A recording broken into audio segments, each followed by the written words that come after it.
Appelé au respect des engagements et à la responsabilité de l'agent public dans l'exercice de ses fonctions, c'est l'intérêt principal de cette communication qui réunit autour de deux éminents conférenciers, à savoir Abdoulaye Jibo, membre du Conseil d'État, et Samna Cheibou, procureur de la République, les inspecteurs de services et les directeurs des ressources humaines. Le premier conférencier, après avoir défini la notion de fonctionnaire, a étalé son exposé sur les droits et obligations de l'agent public. Le premier droit, c'est le droit à la rémunération, que l'on peut considérer comme étant un principe universel qui veut que le fonctionnaire, après service fait, a droit à une rémunération. Le deuxième droit, la liberté d'opinion et d'expression. Ce droit est aussi un droit fondamental qui est reconnu par notre Constitution.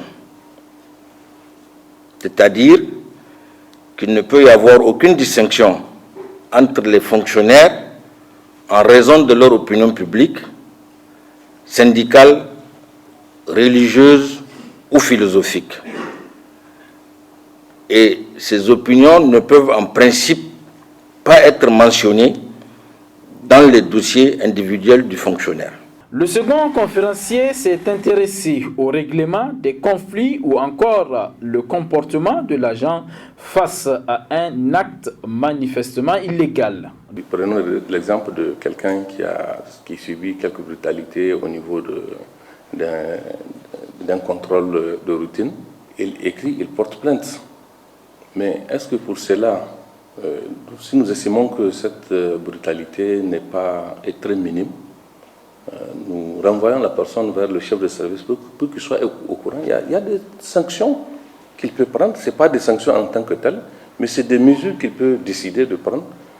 Ou bien il le déplace de là où il était pour l'amener à tel endroit, ou bien il l'appelle au cours d'un rassemblement pour lui dire que non, par rapport à ce comportement, même le seul fait de pouvoir l'individualiser dans le groupe par rapport à un comportement est suffisant pour rétablir cette injustice ou bien cet équilibre. Si les faits, bien sûr, nous paraissent d'une extrême gravité, là, nous allons bien sûr faire recours aux dispositions des articles 108 et suivants du Code pénal. L'article 42, alinéa 2, nous dit que lorsque cet agent a agi en exécution d'un ordre de l'autorité légitime, cet agent est irresponsable pénalement, sauf lorsque cet acte ou cet ordre du moins est manifestement illégal.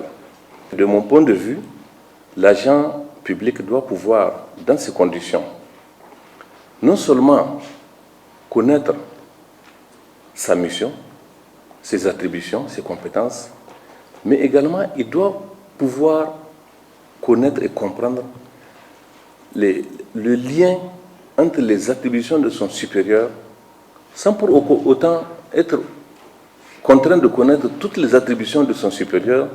Il doit pouvoir connaître quels sont les liens entre son supérieur et lui dans le cadre de l'exécution de leurs missions respectives. À travers ce mini-forum organisé par le Haut Commissariat à la modernisation de l'État, les inspecteurs de services et les directeurs des ressources humaines seront mieux outillés sur les règles administratives, juridiques qui régissent l'administration.